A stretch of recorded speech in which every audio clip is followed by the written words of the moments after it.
राधे राधे महाराज जी। राधे राधे महाराज जी। महाराज जी आपके चरणों में कोटि कोटि नमन। महाराज जी मेरा प्रश्न है कि पाप कौन करता है, शरीर या आत्मा?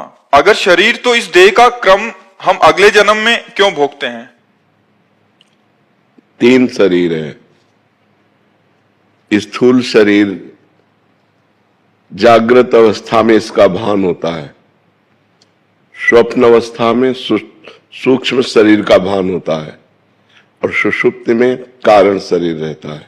और इन तीनों शरीरों को जो संचालन करता है वो आत्मा है, उसके प्रकाश से संचालित होते हैं।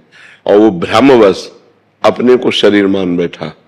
जो अहम है अंतःकरण धर्म में, अंत सूक्ष्म शरीर में अंतःकरण है। अंतःकरण में 4 वृत्तियां हैं। एक है निश्चय जो बुद्धि से होता है, एक है संकल्प विकल्प जो मन से होता है, एक है चिंतन जो चित्त से होता है, और एक है क्रिया को स्वीकार करना, मैंने ये किया, मैं ये करूंगा, उसे अहंकार कहते हैं। बस इसी अहंकार का जन्म मरण होता है।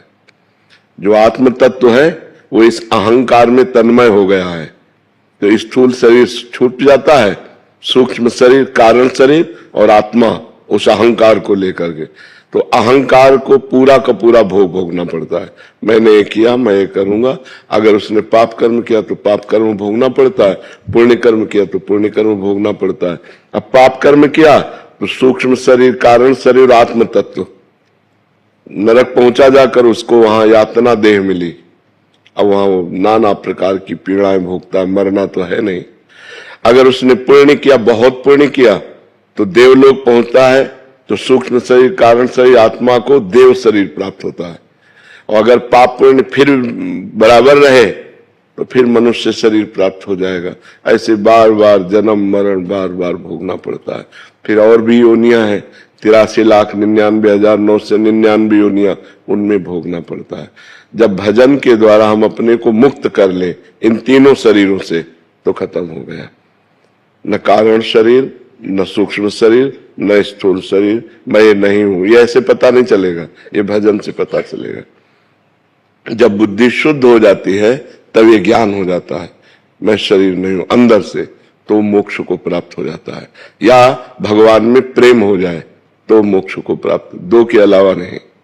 या तो ब्रह्म बोध हो जाए, स्वरूप बोध, और या भगवान से प्रेम हो जाए तो जीव का निस्तार हो जाता है। अन्यथा नहीं। बार बार कितने दुख भोगने पड़ रहे हैं मनुष्य शरीर में, कितनी समस्याएं हैं। अच्छा, हर चीज हम सुलभ कर रहे हैं, लेकिन मरना है, सब छूटना है। भारी समस्या तो ये है। मेहनत करके मकान तैयार कर रहे हैं, बैंक बैलेंस कर रहे हैं, पत्नी पुत्र परिवार सजा रहे हैं, और 1 मिनट में उजड़ गया। 1 मिनट में एक्सीडेंट हुआ, पूरा परिवार मर गया, या अपना शरीर छूट गया। क्या हाथ लगा? कुछ हाथ लगा नहीं। बड़ा धोखा है। इसलिए नाम जप कर ले, वही सार्थक है।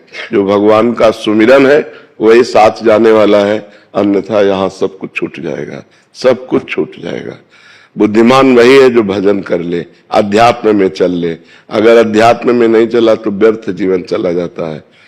मानो खूब कमाई की, लेकिन सब कुछ यही रह गया ना। अब पीछे जन्म में आपका क्या क्या था, आपको कुछ पता है क्या? कोई हेल्प है क्या पीछे जन्म की?